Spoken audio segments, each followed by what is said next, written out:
ليلا من المسجد الحرام إلى المسجد الأقصى الذي باركنا حوله لنريه من آياتنا إنه هو السميع البصير سبحان ربك رب العزة عما يصفون وسلام على المرسلين والحمد لله رب العالمين. درود شریف. اللهم صل على محمد وعلى آل محمد كما صليت على إبراهيم وعلى آل إبراهيم إنك حميد مجيد. اللهم بارك على محمد وعلى آل محمد كما باركت على إبراهيم وعلى آل إبراهيم إنك حميد مجيد. ثنا خواہ ہے پتا پتا دم بدم خدایا تیرا. ثنا خواہ ہے پتا پتا دم بدم خدایا تیرا. زمیں تیری آسماں تیرا، تیرا کھا کر تیرے شکوے کریں جو یا رب.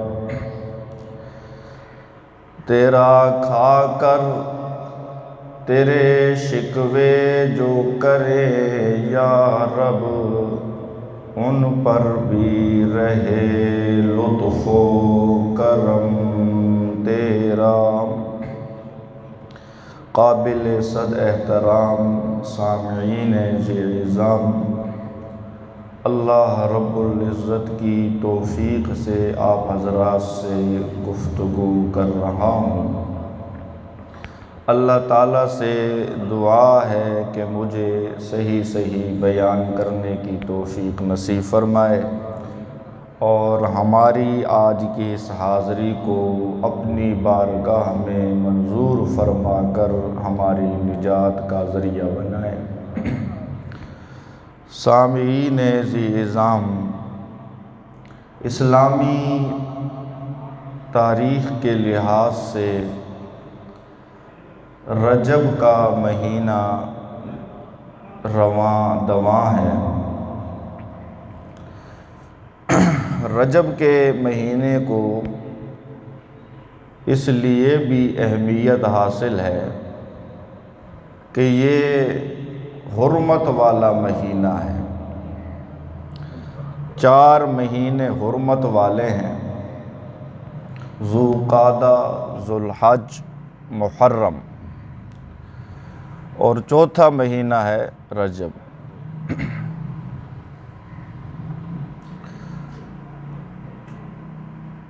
رجب حرمت والا ہے،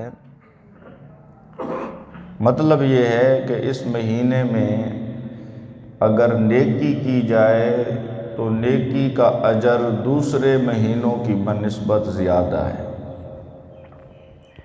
اور اگر گناہ کیا جائے تو دوسرے مہینوں کی بنسبت رجب میں گناہ کا وبال بھی زیادہ ہے. قرآن کریم میں اللہ تعالیٰ نے ہدایت دی ہے: فَلَا تَظْلِمُوا فِيهِنَّ أَنفُسَكُمْ. اے لوگو، حرمت والے مہینوں کی حرمت کا خیال کرو. حرمت والے مہینوں میں گناہ کر کے اپنی جانوں پہ ظلم نہ کرو. چاہیے تو یہ ہے کہ حرمت والے مہینے میں بندہ نیکیاں کرے، اگر نیکیاں نہیں کر سکتے تو پھر گناہ بھی نہ کرو. رسول پاک صلی اللہ علیہ وسلم رجب کے مہینے میں کثرت سے یہ دعا کیا کرتے تھے: اللہم بارک لنا فی رجب و شعبان وبلغنا رمضان۔ اے اللہ رجب اور شعبان کے مہینے میں برکت دے تاکہ ہمیں رمضان نصیب ہو جائے۔ یہ جو رجب کا مہینہ ہے یہ ماہ رمضان کا استقبالیہ ہے۔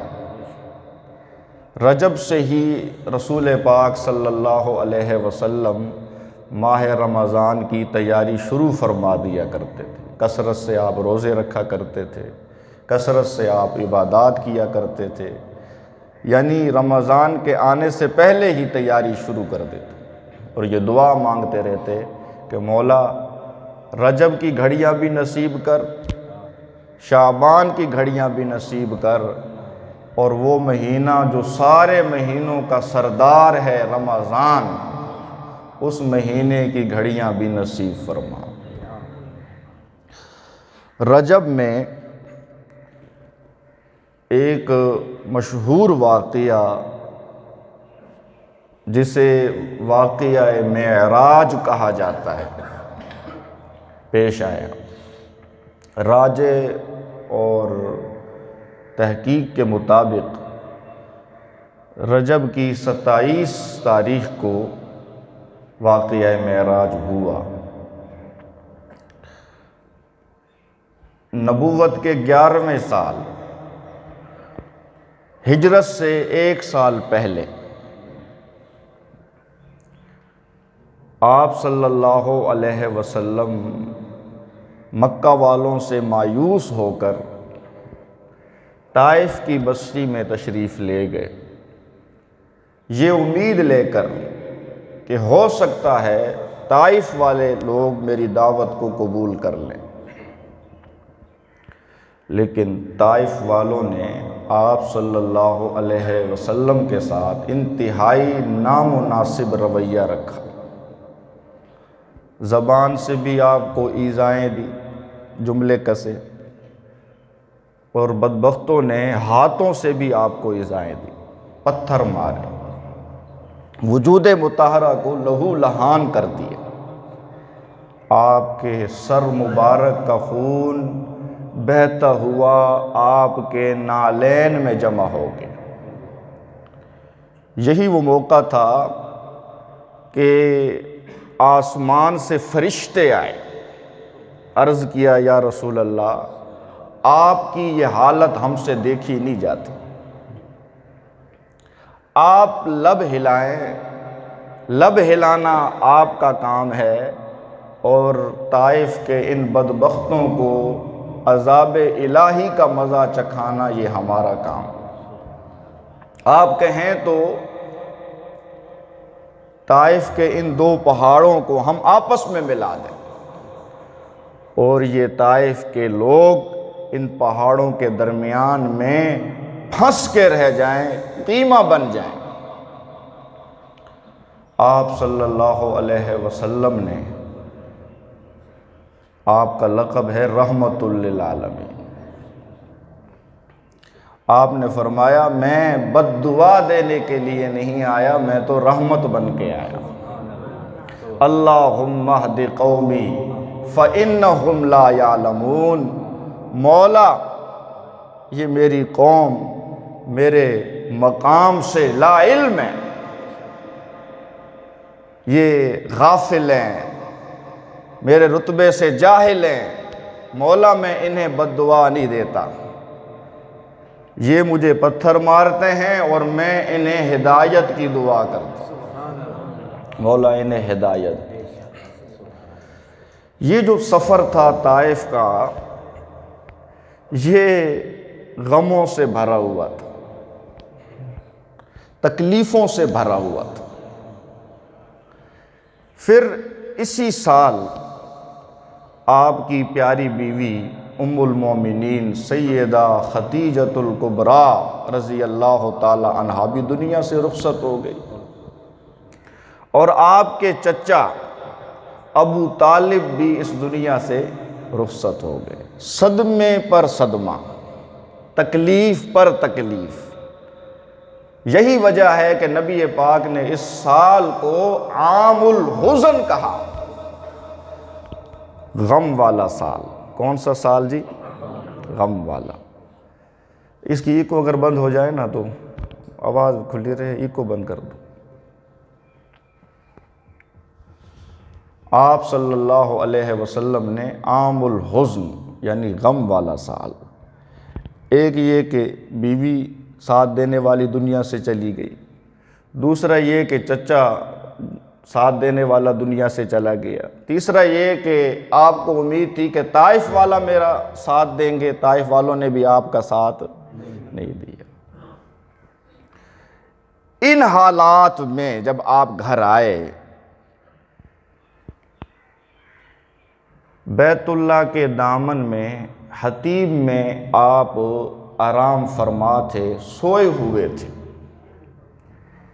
کہ آسمانوں سے حضرت جبریل علیہ السلام پورے پروٹوکول کے ساتھ پہنچے اور آپ صلی اللہ علیہ وسلم کو بڑے ادب کے ساتھ، بڑے احترام کے ساتھ، محبت بھرے انداز میں جگایا۔ نبی پاک صلی اللہ علیہ وسلم بیدار ہوئے۔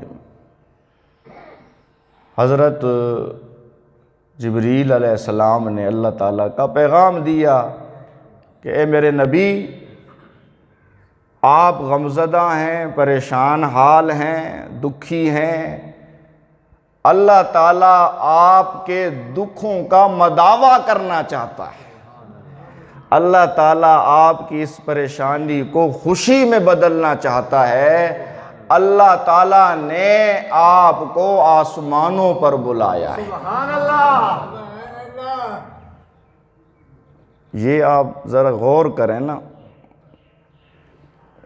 اس وقت جب ہر طرف مایوسی ہی مایوسی تھی، ہر طرف پریشانی ہی پریشانی تھی، بظاہر زمین والوں نے میرے نبی کا ساتھ چھوڑ دیا تھا، پھر آسمان والے نے میرے نبی کا ہاتھ پکڑ لیا۔ سبحان اللہ۔ سورت بنی اسرائیل کے شروع میں سفر معراج کا ذکر ہے۔ سورت بنی اسرائیل سے پہلے ہے سورت النحل۔ سورت نحل کی جو آخری آیات ہیں، ان آخری آیات میں اللہ تعالیٰ نے اپنے نبی کو تسلیاں دی، اپنے نبی کو صبر کا سبق دیا ہے۔ وَاصْبِرْ وَمَا صَبْرُكَ إِلَّا بِاللَّهِ۔ وَاصْبِرْ، میرے نبی صبر کیجئے۔ فاران کی چوٹی پر پہلا دن ہے، آپ نے اللہ کا پیغام سنایا ہے، اپنے پرائے ہو گئے، جاننے والے بیگانے ہو گئے، سگا چچا پتھر اٹھا کے آپ کو مارتا ہے، جملے کستا ہے، آل حاضہ جماعتنا تباً لک یا محمد، معاذ اللہ، اے محمد تیرے ہاتھ ٹوٹ جائیں۔ یہ جو پہلا دن تھا جب آپ نے اعلان نبوت کیا، اس دن کے بعد آپ کی تکلیفیں بڑھی ہیں، کم نہیں ہوئی۔ آپ سجدے کی حالت میں اونٹ کی اجڑی آپ پہ ڈال دی جاتی، آپ کی بیٹیوں کو طلاقیں دے دی جاتی ہیں، اور جو کلمہ پڑھتا ہے، مسلمان ہوتا ہے، اس کے ساتھ بڑا ظالمانہ سلوک کیا جاتا ہے، تپتے انگاروں پر گھسیٹا جاتا ہے۔ حضرت سمیہ رضی اللہ تعالیٰ عنہ پہلی شہیدہ جنہوں نے اسلام کے لیے اپنی جان کا نذرانہ دیا، وجود کے دو ٹکڑے کر دیے گئے۔ حضرت لبینہ رضی اللہ تعالیٰ عنہ چمڑی ادھیڑ دی گئی۔ حضرت خبیب رضی اللہ تعالیٰ عنہ پھانسی کے پھندے پر لٹکا دیے۔ بڑی تکلیفیں، بڑے مصائب ہیں، بڑی پریشانی ہیں، اور ادھر سے حکم کیا ہے؟ وَاصْبِرْ، میرے نبی صبر کیجیے، میرے نبی صبر کیجیے۔ اور پھر ساتھ ہی اللہ تعالیٰ فرما رہے ہیں کہ یہ جو صبر ہے نا، یہ انسان کے بس میں نہیں ہے۔ انسان تو بڑا کمزور ہے، تھوڑی سی پریشانی آئے تو یہ گھبرا جاتا ہے، پھسل جاتا ہے۔ مشکلات میں، مصائب میں صبر تبھی ہوتا ہے جب اللہ توفیق دے۔ اگر اللہ تعالیٰ توفیق نہ دے تو پھر نبی بھی ثابت قدم نہیں رہ سکتے۔ نبی بھی صبر کا مظاہرہ تبھی کرتے ہیں جب اللہ تعالیٰ توفیق دیتا ہے۔ وَاصْبِرْ، میرے نبی مظالم پر صبر کیجئے، وَمَا صَبْرُكَ، اور آپ کا صبر کرنا إِلَّا بِاللَّهِ، کس کی توفیق سے ہے؟ اللہ تعالیٰ کی توفیق سے ہے۔ وَلَا تَحْزَنْ عَلَيْهِمْ، اے میرے نبی غم نہ کیجئے کہ میں انہیں سمجھا رہا ہوں یہ سمجھتے نہیں ہیں، میں انہیں اللہ تعالیٰ کی طرف بلا رہا ہوں یہ آتے نہیں ہیں، میں انہیں توحید کا جام بھر بھر کے پلا رہا ہوں یہ پیتے نہیں ہیں، کیوں یہ لوگ میری بات نہیں مانتے، کیوں یہ لوگ کلمہ نہیں پڑھتے؟ یہ وہ غم تھا جو آپ کو اندر سے کھائے جا رہا تھا۔ اس غم میں آپ کا سینہ مبارک کھولتا تھا، ایک ایک امتی کی فکر تھی کہ یہ لوگ کیوں کلمہ اسلام قبول نہیں کر رہے۔ جب آپ غم زدہ ہوتے، اللہ تعالیٰ قرآن کریم اتار کر آپ کو تسلیاں دیتے۔ وَلَا تَحْزَنْ عَلَيْهِمْ، میرے نبی غم نہ کریں۔ وَلَا تَكُ فِي ضَيْقٍ مِّمَّا يَمْكُرُونَ، اور جو کافر چالیں چل رہے ہیں، مکر و فریب کر رہے ہیں، آپ کو ایذائیں پہنچا رہے ہیں، کافروں کی باتوں کی وجہ سے، تانوں کی وجہ سے، ان کی تکالیف کی وجہ سے آپ نے تنگ دل نہیں ہونا، اندر ہی اندر نہیں کڑنا۔ آپ کا کام ہے پہنچانا، ہدایت دینا کس کا کام ہے؟ اِنَّكَ لَا تَهْدِي مَنْ أَحْبَبْتَ، جب آپ صلی اللہ علیہ وسلم نے اپنے چچا ابو طالب کو دعوت دی، موت کا وقت ہے، روح پرواز ہونے کے قریب ہے، چچا کو کہا چچا کلمہ پڑھ لے، چلو علل اعلان نہیں پڑھتا، میرے کان ہی میں پڑھ لے، دوزخ سے بچ جائے گا۔ چچا کہتا ہے بھتیجے تو بھی سچا، تیرا کلمہ بھی سچا، پڑھتا اس لیے نہیں ہوں کہ لوگ کیا کہیں گے۔ بھتیجے کے ڈر سے باپ دادا کا دین چھوڑ دیا، کفر کی موت مر گیا، نبی پاک بڑے غمزدہ ہوئے۔ ظاہر ہے آپ کو تو عام آدمی کی فکر تھی، یہ تو چچا ہے جس نے باوجود کافر ہونے کے ہر موڑ پہ میرے نبی کا ساتھ دیا ہے۔ جب مکہ والوں نے سوشل بائیکاٹ کیا، ایک وادی میں آپ کو محصور کر دیا، باوجود اس کے کہ ابو طالب مسلمان نہیں تھے، لیکن میرے نبی کے ساتھ اس گھاٹی میں رہے۔ جب راشن ختم ہو گیا، درختوں کے پتے چبانے پڑے، تو ابو طالب بھی میرے نبی کے ساتھ درخت کے پتے چبا رہا تھا۔ تو آپ کو بڑا غم ہوا کہ میرا چچا کفر کی حالت میں دنیا سے چلا گیا۔ اللہ تعالیٰ نے قرآن اتار دیا، اِنَّكَ، بے شک آپ، لا تہدی، ہدایت نہیں دے سکتے، من احببتا، جس کو چاہیں، جس کو چاہیں آپ اس کو ہدایت۔ اب یہ بڑی واضح آیت ہے قرآن پاک کی، عقیدہ بھی سمجھو۔ اللہ تعالیٰ فرما رہے میرے نبی جسے آپ چاہیں اسے آپ ہدایت۔ اگر آپ صلی اللہ علیہ وسلم کے ہاتھ میں ہدایت ہوتی اور آپ مختار کل ہوتے، نبی پاک کے دور میں ایک بھی شخص کفر کی موت پہ نہ مرتا۔ آپ تو چاہتے تھے ہدایت مل جائے، آپ تو چاہتے تھے لوگ گمراہی سے بچ جائیں، باوجود آپ کی چاہت کے مسلمان تھوڑے تھے کافر زیادہ تھے، مسلمان تھوڑے تھے کافر۔ ہدایت نبی کے ہاتھ میں نہیں ہے، نبی جس کو چاہے ہدایت دے دے، ہدایت بھی نبی کے ہاتھ میں نہیں ہے اور اختیار بھی نبی کے ہاتھ میں، ہدایت دینے والا بھی اللہ ہے اور مختار کل بھی اللہ ہے۔ وَلَٰكِنَّ اللَّهَ يَهْدِي مَن يَشَاءُ، لیکن اللہ جس کو چاہے گا ہدایت دے دے گا۔ اللہ چاہے گا تو حبشہ سے حضرت بلال کو اٹھائے گا، میرے نبی کا غلام بنا دے گا۔ نعرہ تکبیر! اللہ چاہے گا تو فارس سے سلمان کو بلائے گا، میرے نبی کا غلام بنا دے گا۔ اللہ چاہے گا تو روم سے سہیب کو بلائے گا، میرے نبی کا غلام بنا دے گا۔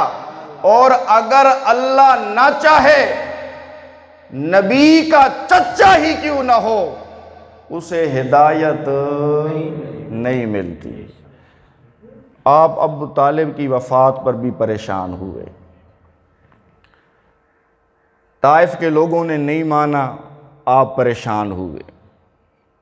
اللہ تعالیٰ نے قرآن اتار کر آپ کو تسلیاں دی، میرے نبی گھبرانا نہیں ہے، پریشان نہیں ہونا، کم ہمت نہیں ہونا۔ وَلَا تَحْزَنْ عَلَيْهِمْ، غم نہیں کرنا۔ وَلَا تَكُ فِي ضَيْقٍ مِّمَّا يَمْكُرُونَ، جو یہ تدبیریں کرتے ہیں کرتے رہیں، جو یہ چال چلتے ہیں چلتے رہیں، آپ نے دل میں تنگی نہیں لانی۔ اس لیے اِنَّ اللَّهَ مَعَ الَّذِينَ اتَّقَوْا، جو لوگ اللہ تعالیٰ ہی کے ہو کر رہ جاتے ہیں، جن کی زندگی سراپائے تقوی بن جاتی ہے، جو جلوت میں بھی اللہ سے ڈرتے ہیں، خلوت میں بھی اللہ سے ڈرتے ہیں، سفر میں بھی اللہ سے ڈرتے ہیں، حضر میں بھی اللہ سے ڈرتے ہیں، فقر و فاقہ میں بھی اللہ سے ڈرتے ہیں، خوشحالی میں بھی اللہ سے ڈرتے ہیں۔ کپڑے نہیں ہیں پہننے کے لیے، کھانے کے لیے روٹی نہیں ہے، لیکن دل میں اللہ کا ڈر ہے۔ حکومت کے تخت پہ بیٹھے ہوئے ہیں، دل میں اللہ کا ڈر ہے۔ ایسے متقی لوگوں کو اللہ کبھی بھی تنہا نہیں چھوڑتا۔ ان اللہ مع الذین اتقوا، میرے نبی مکہ والوں نے آپ کو چھوڑ دیا تو کیا ہوا؟ طائف والوں نے آپ کو چھوڑ دیا تو کیا ہوا؟ اوکاز بازار والوں نے آپ کو چھوڑ دیا تو کیا ہوا؟ آپ کے اپنوں نے آپ کو چھوڑ دیا تو کیا ہوا؟ آپ کو کسی کے ساتھ کی ضرورت نہیں ہے، اس لیے کہ عرش والا اللہ خود آپ کے ساتھ ہے۔ نعرہ تکبیر! ان اللہ مع الذین اتقوا، بے شک اللہ ان لوگوں کے ساتھ ہے جنہوں نے تقوی اختیار کیا۔ والذین هم محسنون، اور وہ لوگ محسن بن کر رہے۔ پہلا کام متقی بن کے رہنا ہے، دوسرا کام محسن بن کے رہنا ہے۔ محسن وہ ہوتا ہے جو اوپر اوپر سے نیکی نہ کرے بلکہ دل سے نیکی کرے۔ محسن وہ ہوتا ہے جس کی نیکی کی خبر دنیا والوں کو نہ ہو، جس کے لیے اس نے نیکی کی ہے وہ صرف جانتا ہو۔ وہ ہوتا ہے محسن جو دل کا نیک ہو، جو دکھلاوے کے لیے نیکی نہ کرے، جو احسان جتلانے کے لیے نیکی نہ کرے، جو اپنے آپ کو بڑا ظاہر کرنے کے لیے نیکی نہ کرے، بلکہ نیکی کرے اور کنویں میں ڈال دے۔ اجر کس سے لینا ہے؟ جس کے لیے میں نیکی کر رہا ہوں اس سے کوئی چیز پوشیدہ نہیں ہے۔ ایسے شخص کو محسن کہتے ہیں۔ اللہ تعالیٰ فرما رہے ہیں جو بھی متقی ہوگا، جو بھی محسن ہوگا، اسے میرا ساتھ نصیب ہوگا۔ ان اللہ مع الذین اتقوا والذین هم محسنون۔ سورۃ نحل مکمل ہوئی۔ سورۃ نحل کے بعد سورہ بنی اسرائیل شروع ہوئی۔ شروع میں ہی اللہ نے سفر معراج کا ذکر کر دیا۔ قرآن کریم اللہ تعالیٰ کی کتاب ہے، بڑی مضبوط کتاب۔ یہ قرآن جو ہمارے سامنے ہے، اس میں کہیں بھی کوئی ایسی بات نہیں ہے کہ اس میں کوئی جوڑ نہ ہو، بے جوڑ باتیں نہیں ہیں، بے ربط باتیں، بلکہ ہر سورت کا پچھلی سورت سے جوڑ ہے، ہر آیت کا پچھلی آیت سے جوڑ ہے۔ یہی قرآن کی خاصیت ہے کہ ہر سورت دوسری سورت سے جڑی ہوئی ہے، ہر آیت دوسری آیت سے جڑی ہوئی ہے۔ اب اس مقام پر مفسرین نے ربط دینے کی کوشش کی۔ سورۃ نحل کے آخر میں ہے، میرے نبی صبر کرو، میرے نبی غم نہ کرو، کافر جو چال چل رہے ہیں پریشان نہ ہوں، اللہ آپ کے ساتھ ہے۔ پھر آگے اللہ تعالیٰ فرما رہے ہیں، پاک ہے وہ ذات جو اپنے بندے کو معراج پہ لے گیا۔ جوڑ کیا ہے؟ ربط کیا ہے؟ جمعیت اشاعت التوحید و سنہ کے نائب امیر فخر المحدثین حضرت مولانا قاضی شمس الدین رحمت اللہ، محبت سے کہو رحمت اللہ۔ کون قاضی شمس الدین؟ جو حضرت مولانا انور شاہ صاحب کشمیری کے مایہ ناز شاگرد، دیوبند سے پڑھ کر آئے، فاضل دیوبند۔ کون قاضی شمس الدین؟ جو حضرت مولانا حسین علی وہاں بچرا والے کے لائق شاگرد تھے، انہوں نے یہاں ربط دیا، جوڑ دیا سورۃ نحل کا سورۃ بنی اسرائیل سے، بڑا زبردست جوڑ دیا۔ حضرت قاضی شمس الدین رحمت اللہ علیہ فرماتے ہیں کہ دنیا میں جب کوئی تنگ ہو جاتا ہے، پریشان ہو جاتا ہے، تکلیف میں ہوتا ہے، تو وہ پھر اپنے غم کو ہلکا کرنے کے لیے، اپنی تکلیف کو کم کرنے کے لیے سیر و تفریح کے لیے نکل جاتا ہے۔ بندہ پریشان ہو، پھر وہ کیا کرتا ہے؟ کسی دوسرے شہر میں چلا جاتا ہے، اپنے رشتہ داروں سے ملنے چلا جاتا ہے، اپنے دوستوں سے ملنے چلا جاتا ہے، تاکہ وہ پریشانی کم ہو جائے، مصیبت کم ہو جائے، غم ہلکا ہو جائے۔ جب میرے نبی پریشان ہوئے نا زمین پر، اللہ تعالیٰ سے اپنے نبی کی پریشانی دیکھی نہیں گئی۔ اللہ نے فرمایا، میرے نبی زمین والوں نے آپ کو نیچا کرنے کی کوشش کی ہے، ہم آپ کو معراج پر بلا کر 14 طبق سے اونچا کر دیں گے۔ نعرہ تکبیر! میرے نبی، ہم آپ کی ملاقات آپ کے دوستوں سے کرائیں گے۔ میرے نبی، ہم آپ کو جنت کے منظر دکھائیں گے۔ میرے نبی، ہم آپ سے خود براہ راست کلام فرمائیں گے، تاکہ آپ کا غم خوشی میں بدل جائے، تاکہ آپ کی پریشانی خوشی میں بدل جائے۔ معراج کے سفر کا فلسفہ یہ ہے کہ میرے نبی پریشان تھے، اللہ نے میرے نبی کی پریشانی کو دور کرنے کے لیے اپنے پاس بلا لیا۔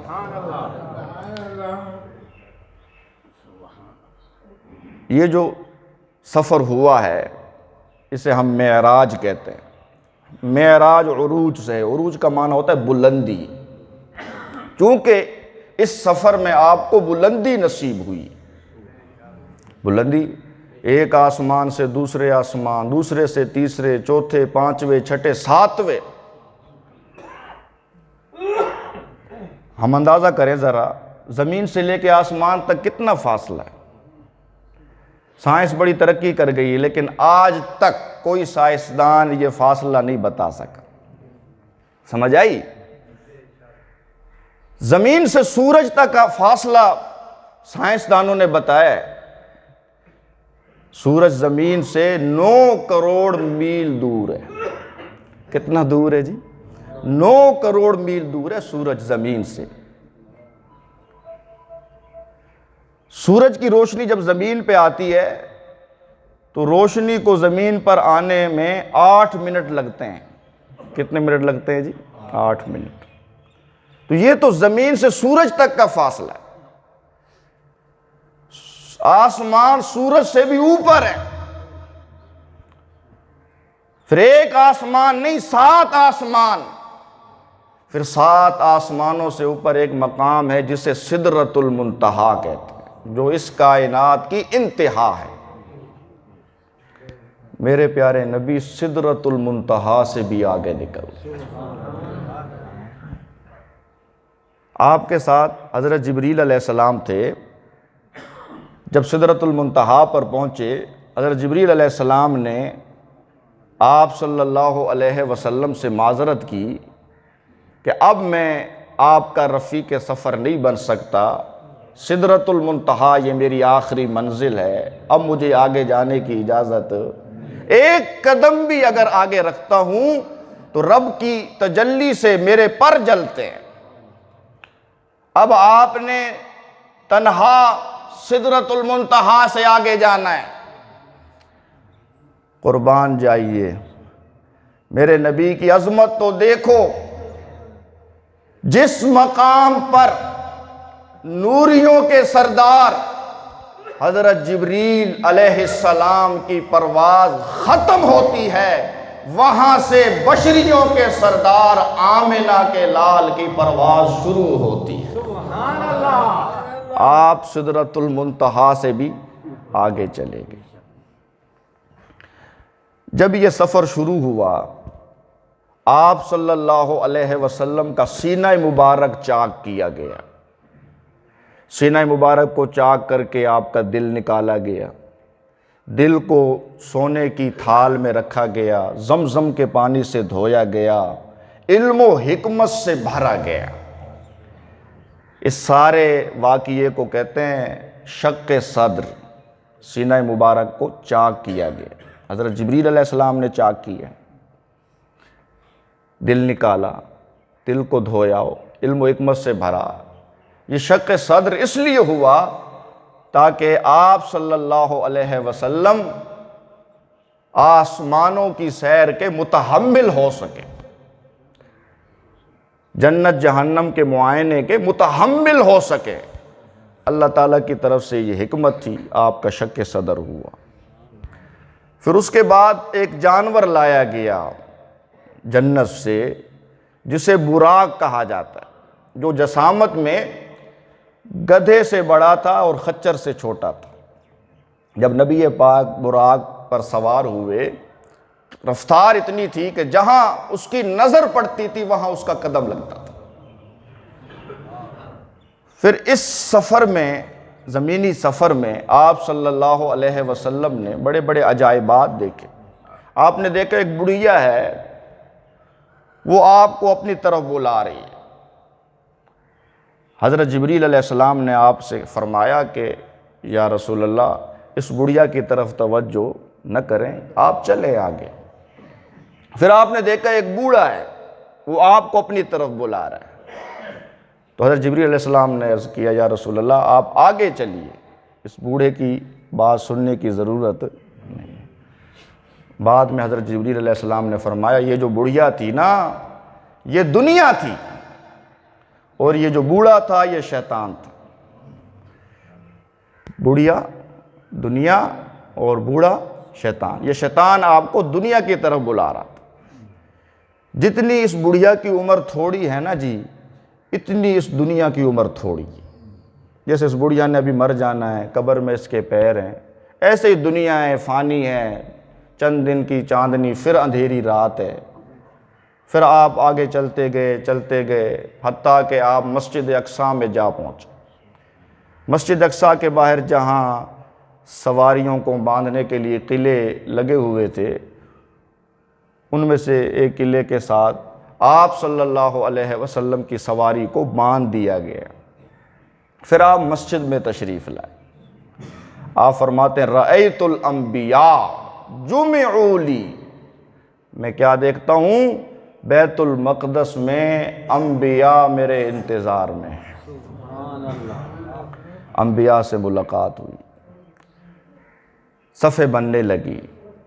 آپ فرماتے ہیں لا بد ان یکون لہم امام، جب صفیں سیدھی ہونے لگی میں سوچنے لگا ظاہر ہے صفیں سیدھی کی جا رہی ہیں، جماعت ہوگی، کوئی نہ کوئی تو امام بنے گا۔ ابھی میں یہ سوچ ہی رہا تھا فَأَمَّمْتُ لَهُمْ کہ حضرت جبریل علیہ السلام نے میرا ہاتھ پکڑا اور مجھے مصلی پر کھڑا کر دیا۔ سبحان اللہ۔ میں نے نماز پڑھائی، حضرت جبریل علیہ السلام نے عرض کیا اتدری من صلی خلفک، اے اللہ کے رسول آپ کو معلوم بھی ہے آپ کے مقتدی کون لوگ تھے؟ آپ نے لا علمی کا اظہار کیا۔ حضرت جبریل نے فرمایا آپ کے پیچھے 1,24,000 نبیوں نے نماز پڑھی ہے۔ حضرت آدم علیہ السلام سے لے کر حضرت عیسیٰ علیہ السلام تک کم و بیش 1,24,000 نبی مقتدی بن گئے اور میرے نبی امام بن گئے۔ سبحان اللہ۔ وہ امام کتنا اونچا ہوگا جس امام کے مقتدیوں میں حضرت ابراہیم خلیل اللہ علیہ السلام ہو۔ نماز ہو گئی، نماز کے بعد آپ صلی اللہ علیہ وسلم نے انبیاء سے ایک سوال کیا۔ وہ سوال یہ تھا اے انبیاء کرام اللہ تعالیٰ نے تمہیں دنیا میں کیوں بھیجا؟ تمہاری بعثت کا مقصد کیا تھا؟ انبیاء کرام نے یک زبان ہو کر جواب دیا بعثنا بالتوحید، اللہ تعالیٰ نے ہمیں دنیا میں توحید بیان کرنے کے لیے۔ معراج کا سبق توحید ہے، معراج کا خلاصہ توحید ہے، معراج کا حاصل توحید ہے۔ انبیاء نے کیا جواب دیا کہ ہمیں کس لیے بھیجا گیا؟ توحید کے لیے۔ میں یہ نہیں کہتا کہ نبیوں نے نماز کی تعلیم نہیں دی، نماز کی تعلیم بھی دی ہے، اللہ تعالیٰ کے راستے میں خرچ کرنے کی تعلیم بھی دی ہے، راہ خدا میں جان مال لٹانے کی ترغیب بھی دی ہے۔ لیکن جب میرے نبی نے نبیوں سے پوچھا کہ تمہیں کیوں بھیجا گیا تو جواب کیا تھا؟ بعثنا بالتوحید، اللہ نے ہمیں کس لیے بھیجا جی؟ توحید کے لیے۔ سورۃ انبیاء کی آیت موجود ہے وَمَا أَرْسَلْنَا مِن قَبْلِكَ مِن رَّسُولٍ إِلَّا نُوحِي إِلَيْهِ أَنَّهُ لَا إِلَٰهَ إِلَّا أَنَا فَاعْبُدُونِ، میرے نبی ہم نے آپ سے پہلے جس کے سر پر بھی تاج رسالت سجایا اس کے ذمے ایک ہی کام لگایا کہ وہ لوگوں سے یہ کہے الہ صرف اللہ ہے، اللہ کے علاوہ اور کوئی الہ، لہٰذا عبادت بھی اللہ ہی کی کرو۔ یہ جو انبیاء جمع ہوئے بیت المقدس میں اور آپ امام الانبیاء بنے، یہ آپ کی عظمت ہے، یہ آپ کی شان ہے۔ یہ جو اللہ تعالیٰ نے انبیاء کو جمع کیا ایک خاص مقصد کے تحت جمع کیا۔ ایک تو نبی پاک کی عظمت ظاہر کرنی تھی، آپ کو امام الانبیاء بنانا تھا۔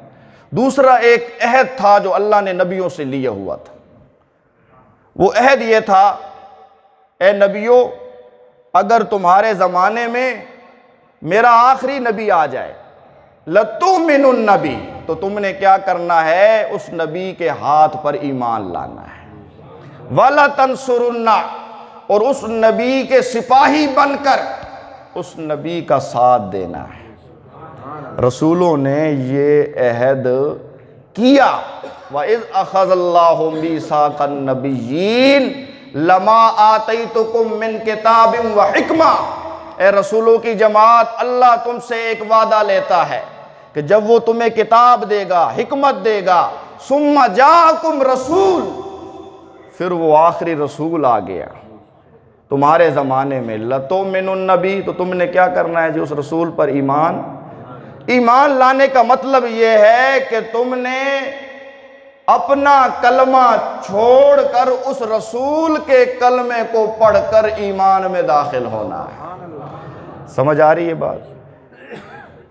یعنی تمہاری دعوت منسوخ ہو جائے گی، تمہاری شریعت منسوخ ہو جائے گی جب میرے آخری نبی آ گئے، تو تم نے اس پر ایمان بھی لانا ہے اور ان کی مدد بھی کرنی ہے۔ یہ عہد تھا، اس عہد کو اللہ نے پورا کیا۔ معراج کے سفر میں جب نبیوں کو اللہ نے مسجد اقصی میں جمع کیا، سارے نبیوں نے آپ صلی اللہ علیہ وسلم کی رسالت کو تسلیم بھی کیا اور آپ صلی اللہ علیہ وسلم کی نصرت کے لیے اپنے آپ کو پیش بھی کیا۔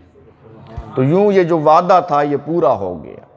ایک سوال ہے یہاں کہ یہ جو انبیاء کرام مسجد اقصی میں جمع تھے، یہی انبیاء آسمانوں پر بھی تھے جب آپ آسمانوں پر گئے؟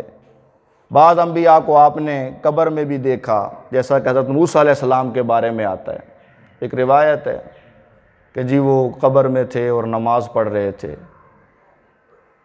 سوال یہ ہے کہ سفر جو ہوا ہے معراج کا، اس میں ہم نے دیکھا ہے کہ نبی قبروں میں بھی ہیں، نبی آسمانوں پر بھی ہیں اور نبی مسجد اقصی میں بھی ہیں۔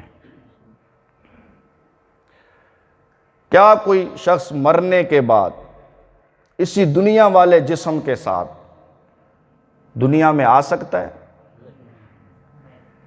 قرآن و سنت کا مسئلہ یہ ہے، بعد وفات کوئی بھی شخص اسی دنیا والے وجود کے ساتھ زندہ ہو کر دوبارہ دنیا میں نہیں آ سکتا۔ یہ وجود جو مرنے کے ساتھ ہی مردہ ہو گیا، اب یہ وجود قیامت کے دن زندہ ہوگا۔ سمجھ آئی؟ قیامت کو یوم البعث کہتے ہیں۔ بعث کا معنی ہوتا ہے جی اٹھنے کا دن۔ اللہ تعالیٰ فرماتے ہیں ہم قیامت کے دن مردوں کو زندہ کریں گے۔ زندوں کو زندہ کریں گے یا مردوں کو زندہ کریں گے؟ قیامت کے دن مردے زندہ ہوں گے یا نہیں؟ قیامت سے پہلے بات سمجھو، جو روح موت کے وقت جسم سے نکلی ہے، وہ روح قیامت سے پہلے دوبارہ اس جسم میں نہیں آ سکتی۔ سمجھ آ رہی یا نہیں آ رہی؟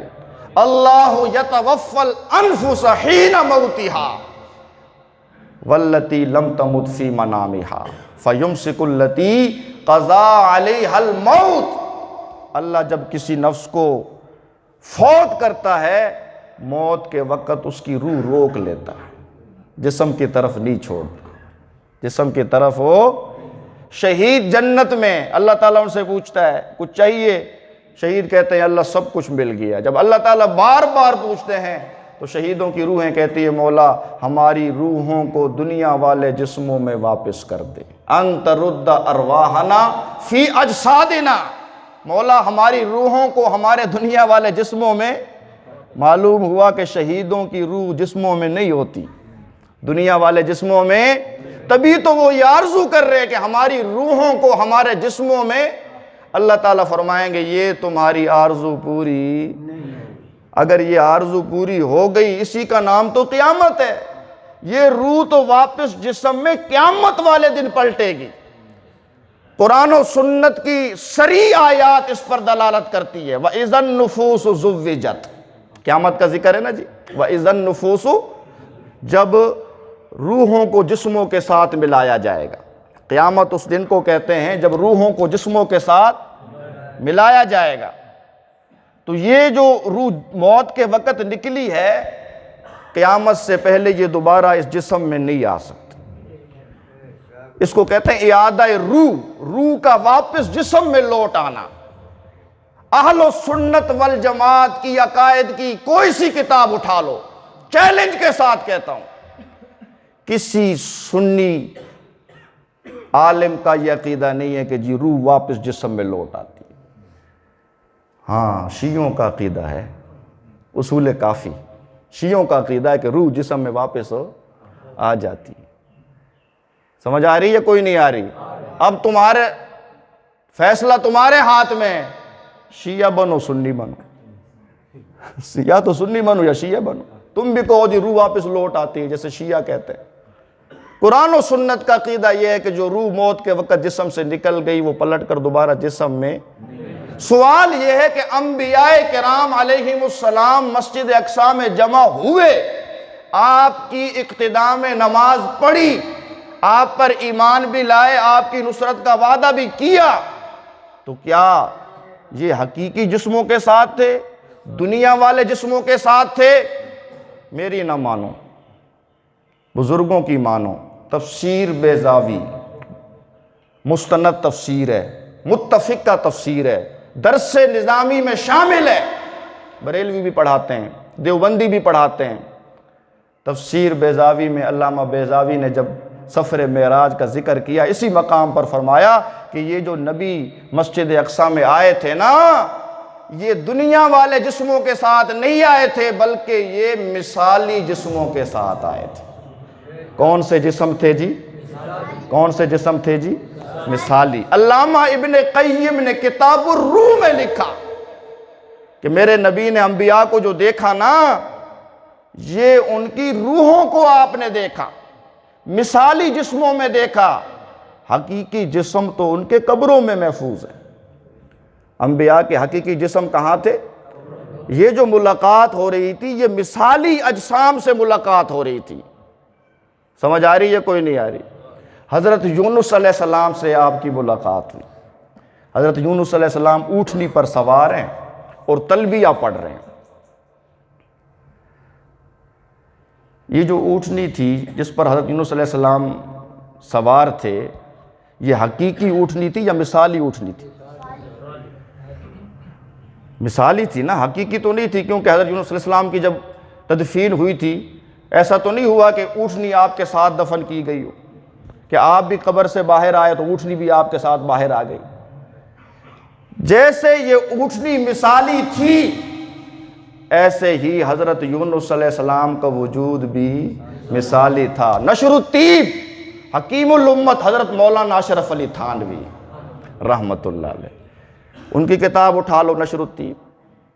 انہوں نے سفر معراج کا ذکر کرتے ہوئے ہی فرمایا کہ یہ جو انبیاء سے ملاقاتیں ہوئی تھی، یہ مثالی جسموں کے ساتھ ہوئی تھی، حقیقی اجسام تو ان کے قبروں میں تھے۔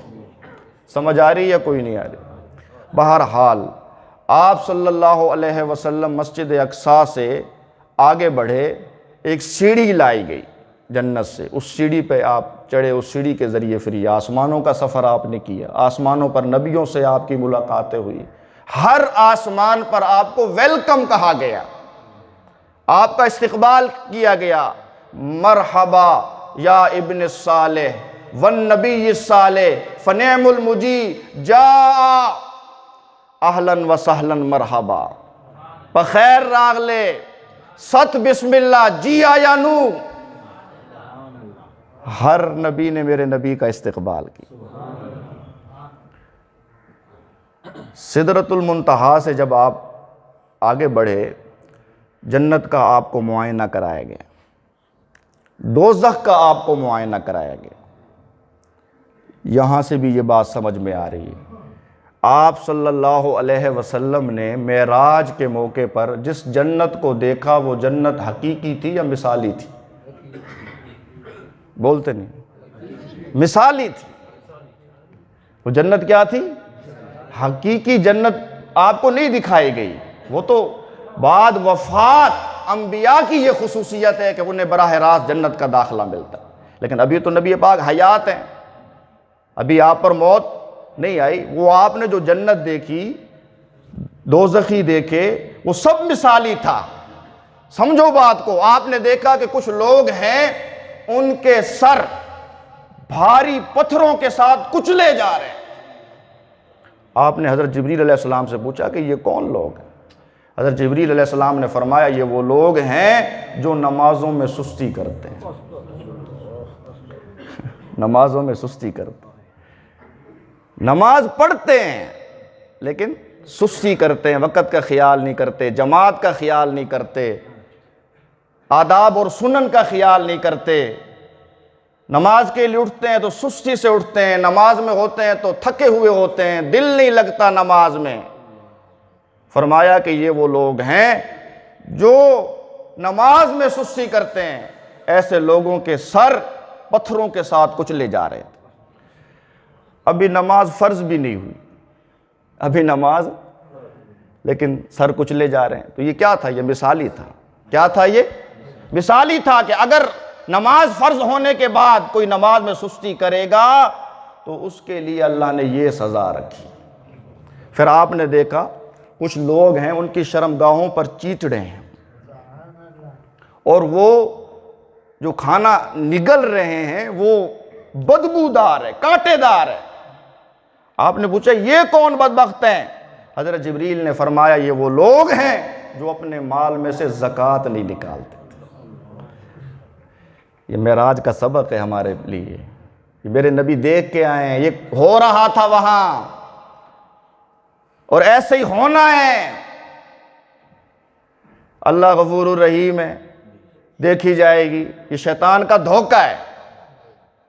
اللہ رحم اس پہ کرے گا جو اللہ سے رحم مانگے گا۔ سیدھی کلہاڑی سے بندہ کپڑے دھوتا رہے اور کہے اللہ خیر کرے گا، ایسا تھوڑی ہے، انصاف ہونا ہے۔ اللہ تعالیٰ عزیز ذو انتقام ہے، قہار ہے، جبار ہے، اس نے فیصلے کرنے ہیں۔ آپ نے دیکھا کچھ لوگ ہیں ان کے پیٹ بڑے بڑے ہیں جیسے کمرے۔ آپ نے پوچھا یہ کون لوگ؟ حضرت جبریل نے فرمایا یہ سود خور ہیں۔ یہ کون ہے جی؟ سود خور۔ یہ سود خور ہے جن کو دنیا میں نا جی 100 کا 200 بنانے کی فکر رہتی تھی، یہ وہ لوگ ہیں۔ پیٹ بڑے بڑے ہوں گے، کمروں جتنے، اور پیٹوں میں سانپ اور بچھو نظر آ رہے ہوں گے۔ پھر آپ نے فرمایا، آپ آگے چلے تو فرمایا گیا کہ یہ کون لوگ ہیں؟ ان کی زبانیں کینچیوں سے کاٹی جا رہی تھی۔ تو فرمایا کہ یہ وہ لوگ ہیں جو دوسروں کو تو خیر کی باتیں کہتے تھے، خود عمل لم تقولون ما لا تفعلون، خود عمل نہیں کرتے تھے، دوسروں کو نصیحت، خود میاں فضیحت۔ تو ایسے لوگوں کی زبانیں کینچیوں سے کاٹی جا رہی تھی۔ اور بھی بہت سے واقعات ہیں جو اس زمن میں ہوئے، نبی علیہ السلام کو دکھایا گیا۔ یہ سارے منظر آپ نے دیکھے۔ پھر اس کے بعد اللہ تعالیٰ سے آپ ہم کلام ہوئے۔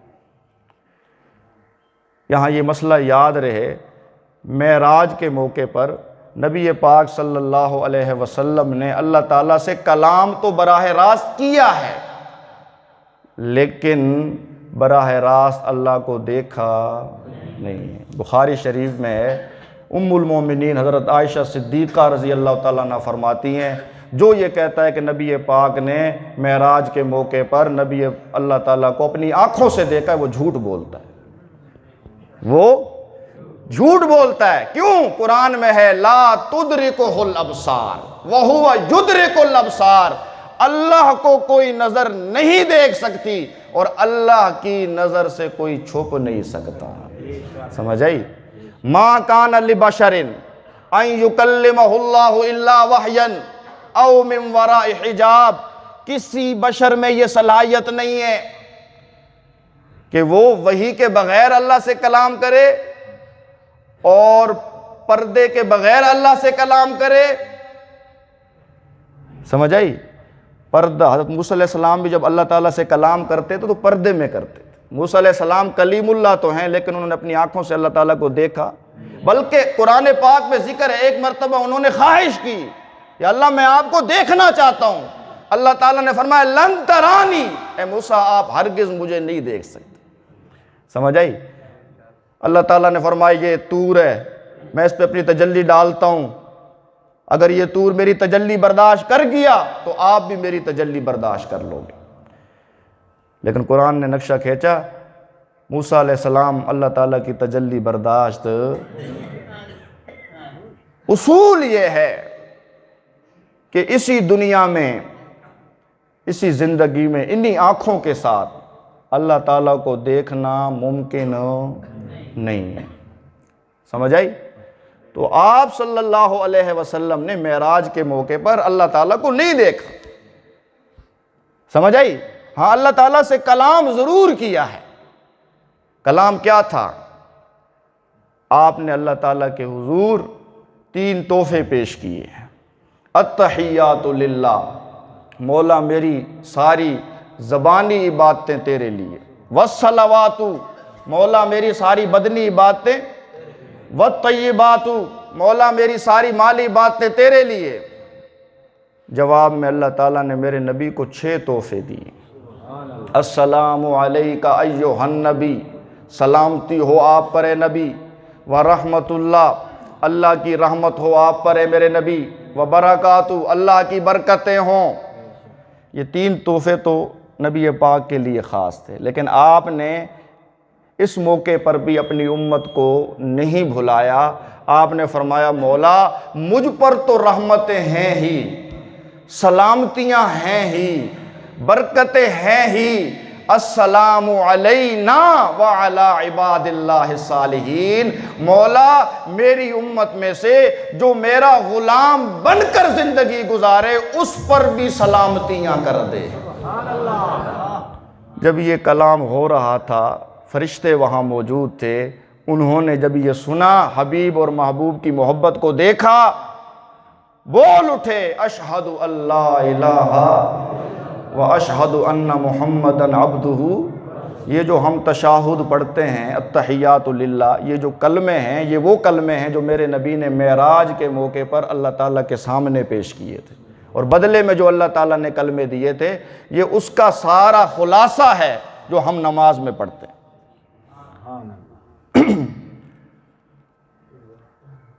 3 تحفے امت کے لیے تھے۔ ایک تحفہ یہ تھا، اللہ تعالیٰ نے فرمایا کہ ہم نے آپ کو سورۃ بقرہ کا آخری رکوع عطا کی ہے۔ سورۃ بقرہ کا آخری رکوع یہ معراج کے موقع پر اللہ نے دیا، پڑھنا چاہیے ہمیں، قرآن پاک ہم پڑھے ہوئے ہیں، سمجھ آئی؟ یہ اللہ کا تحفہ ہے، گفٹ ہے ہمارے لیے، میسیج ہے، یہ پڑھنا چاہیے۔ ترجمے کے ساتھ آپ پڑھیں، آپ کو اندازہ ہو جائے گا کہ اس رکوع میں اللہ نے بندے سے کتنی محبت کا اظہار کیا ہے، کتنا پیار ہے اللہ کو بندے سے۔ اللہ تعالیٰ نے اپنے سے مانگنے کا ڈھنگ سکھایا ہے، کتنا کریم مولا ہے، کہتا مجھ سے مانگو اور مانگنے کا طریقہ بھی مجھ سے سیکھو، جیسے میں کہتا ہوں نا ایسے مانگو، سمجھ آئی؟ دوسرا انعام تھا 5 گانا نمازیں، سمجھ آئی؟ یہ بھی عرش پہ اللہ نے دی۔ نماز وہ فریضہ ہے، باقی تمام فریضے فرش پر آئے، اور جب نماز والا فریضہ آیا تو اللہ نے اپنے نبی کو عرش پہ بلایا۔ تو یہ آسمانی تحفہ ہے، یہ ربانی تحفہ ہے نماز۔ شروع میں 50 نمازیں فرض ہوئی تھی، کتنی نمازیں؟ 50۔ موسیٰ علیہ السلام کی مہربانی ہے، انہوں نے ہمارے پیارے نبی سے یہ فرمایا کہ آپ کی امت 50 نمازیں نہیں پڑھے گی، کیونکہ موسیٰ علیہ السلام اپنی امت کا حال دیکھ چکے تھے، 2 نمازیں تھیں وہ بھی پوری نہیں پڑھتے تھے، تو یہ نمازیں زیادہ ہیں، کم ہوتے ہوتے 5 رہ گئی، لیکن اللہ تعالیٰ نے فرمایا میرے نبی بات آپ کی طرف سے بدلی، ہماری طرف سے نہیں بدلی، پڑھو گے 5 نمازیں ثواب 50 کا دوں گا۔ ارادہ کرتے ہو نا جی نمازی بننے کا؟ کرتے ہو ارادہ؟ تیسرا انعام یہ تھا، اللہ نے فرمایا میرے نبی آپ کی امت میں جو شرک نہیں کرے گا، گناہوں میں لتھڑا ہوا ہے، مر گیا ہے، میرا یہ وعدہ ہے کہ میں اسے معاف کر دوں گا۔ ہاں اگر شرک کر کے آیا نا پھر معافی نہیں ہے۔ انشاءاللہ آئندہ جمعہ نماز کی اہمیت پر گفتگو ہوگی، تو آپ کوشش کریں ٹائم سے تشریف لے آئیں تاکہ میں بھی ٹائم پر اپنا بیان مکمل کر سکوں۔ اللہ تعالیٰ عمل کی توفیق نصیب فرمائے۔